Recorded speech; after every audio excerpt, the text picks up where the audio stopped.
Hai, Assalamualaikum. Bersama saya Cik Utun dalam mata pelajaran Sejarah tahun 5. Hari ini kita ingin belajar tentang unit 4, Kedaulatan Negara di Sabah, tajuk Kesan Terhadap Sosial Akibat Penjajahan. Murid-murid bolehlah rujuk pada buku teks muka surat 4.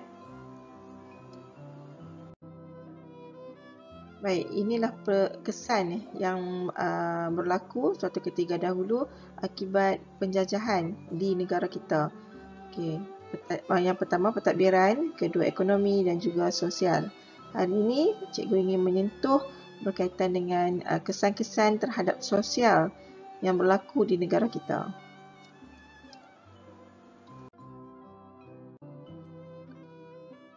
Kesan pertama ialah pembentukan masyarakat majmuk. Murid-murid tahu apa maksud masyarakat majmuk? Masyarakat majmuk ni bermaksud masyarakat yang berbilang kaum. Dia mempunyai lebih daripada satu kaum. Contohnya, dulu kita hanya ada masyarakat Melayu. Tetapi apabila kemasukan tenaga kerja daripada negara China dan India terus mewujudkan masyarakat majmuk. Okey, maksudnya di negara kita ni ada kaum Melayu, okey, kaum Melayu, kemudian kaum India dan juga kaum Cina. Okey. Asalnya pada awal kemasukan orang Cina dan India ke negara kita, mereka hanya datang ke negara kita untuk berdagang. Mereka hanya datang menggunakan kapal layar mengikut arah mata angin.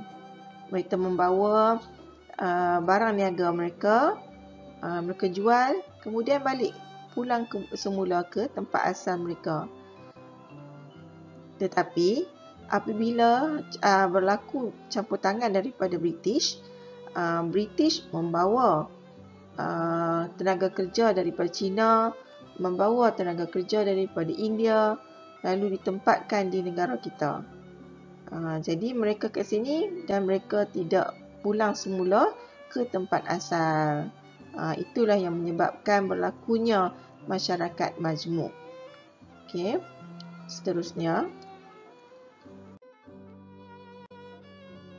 kesan kedua ialah perkembangan bandar baharu.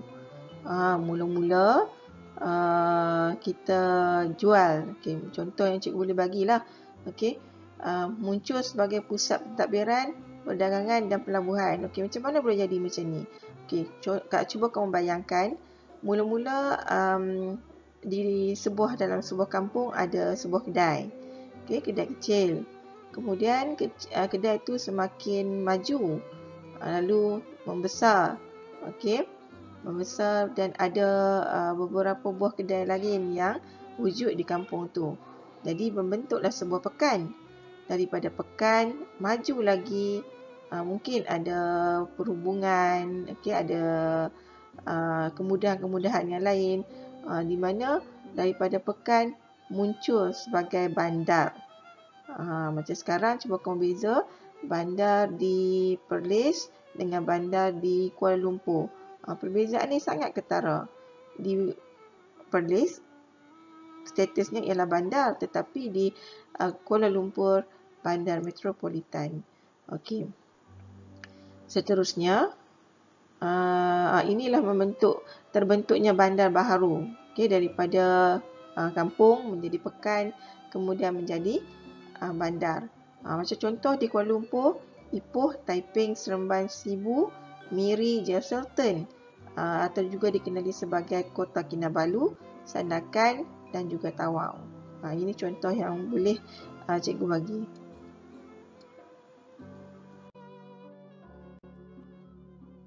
Kesan ketiga ialah perkembangan sistem pendidikan. Apabila ramai yang ada, jadi kita pun memerlukan sistem pendidikan. Pendidikan ni diperlukan kerana kita ingin mencari ilmu. Okay, jadi wujudlah sistem pendidikan vernakula mengikut aliran bahasa Melayu, Cina dan Tamil diperkenalkan. Okey, vernacular ni bermaksud apa ya? Bagus.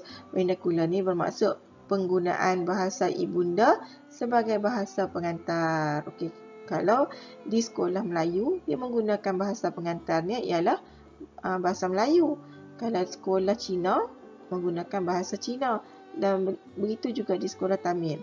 Macam sekarang, dulunya dikenali sebagai sekolah vernacular. Sekolah vernacular Cina, sekolah vernacular Tamil. Okey. Macam sekarang ni kita menggunakan sekolah kebangsaan. Yang untuk orang Melayu kan. Sekolah kebangsaan. Kemudian sekolah jenis kebangsaan Cina. Sekolah jenis kebangsaan Tamil. Masih lagi menggunakan cara yang sama di mana kita menggunakan bahasa ibunda masing-masing sebagai bahasa pengantar. Okey, manakala sekolah Inggeris diwujudkan di kawasan pekan dan bandar. Dan seterusnya, pendidikan pada peringkat maktab untuk melatih bakat guru diperkenalkan. Kalau nak jadi cikgu, mesti masuk dulu sambung belajar ke peringkat maktab, barulah boleh dilantik sebagai seorang guru.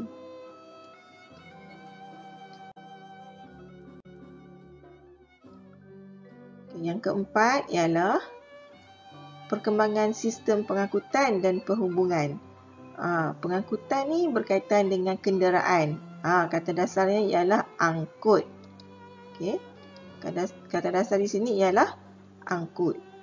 Kalau kita nak angkut benda, nak angkut sesuatu, mestilah kita perlukan kenderaan kan. Jadi pengangkutan ni berkaitan dengan kenderaan. Contoh kalau bas ingin membawa penumpang daripada kampung ke pekan. Okey. Kereta, teksi, lagi apa lagi? Ya, kereta api, kapal terbang. Kalau di udara kita guna kapal terbang. Okey. Kalau di air, kita menggunakan feri, kapal. Okey, bagus. Okey. Dan perhubungan. Perhubungan ni berkaitan dengan macam mana kita nak berhubung dengan orang tu. Okey, hubung. Jadi kalau zaman dulu mereka menggunakan asap kan. Tapi bila kedatangan British, dia tak guna dah burung. Okey, kita menggunakan sistem pos. Jadi mari kita tengok apa perubahan yang berlaku. Okey, kesannya ialah jalan kereta api dan jalan raya dibina untuk memudahkan hasil dihantar ke pelabuhan. Kalau tak ada kemudahan ini, macam mana dia nak bawa kan? Takkan kita nak berjalan kaki, bawa kayu balak jalan kaki, boleh tak? Memang tak boleh lah kan? Sebab itulah kita perlukan kemudahan jalan. Okey, jalan kereta api dan juga jalan raya. Okey, sistem pos. Ni alat perhubungan dia. Menggunakan sistem pos, telegraf dan juga telefon. Okey, baik, seterusnya. Yang kelima, iaitu perkembangan perkhidmatan kesihatan. Kalau kita dah kuat bekerja, mestilah badan kita pun sakit kan. Jadi kita perlukan hospital ataupun klinik. Okey, dan dispensari. Dispensari untuk merawat pesakit. Dispensari ni maksudnya apa ya? Tempat mengambil ubat. Atau juga sekarang kita kenali dia sebagai farmasi. Okey. Baik, inilah rumusan yang boleh cikgu kongsikan bersama kamu. Okay, kesan terhadap sosial ada 5. Yang pertama, terbentuknya masyarakat majmuk, masyarakat berbilang kaum. Kemudian perkembangan bandar baru daripada kampung bertukar menjadi pekan menjadi bandar. Okey, seterusnya perkembangan sistem pendidikan di mana wujudlah sekolah-sekolah mengikut bangsa masing-masing, mengikut kaum. Ada sekolah vernacular Cina, ada sekolah vernacular Tamil, ada sekolah Melayu, juga sekolah Inggeris. Okay, kemudian perkembangan sistem pengangkutan dan perhubungan. Okay, perlu sebab Kalau tak ada benda ni, macam mana ekonomi akan berkembang pesat.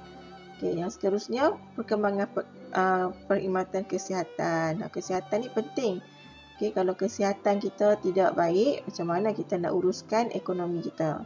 Okay, itulah yang berlaku kesan-kesan terhadap sosial ke atas negara kita. Okay, seterusnya,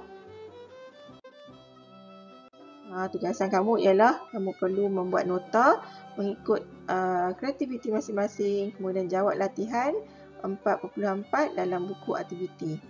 Okey, pada muka surat 26 ya. Okey, selepas siap, hantar tugasan kepada saya menggunakan WhatsApp ataupun Google Classroom ataupun Telegram. Okey, sekian dahulu daripada saya. Semoga anda semua faham apa yang saya terangkan kepada kamu pada hari ini. Sekian, Assalamualaikum.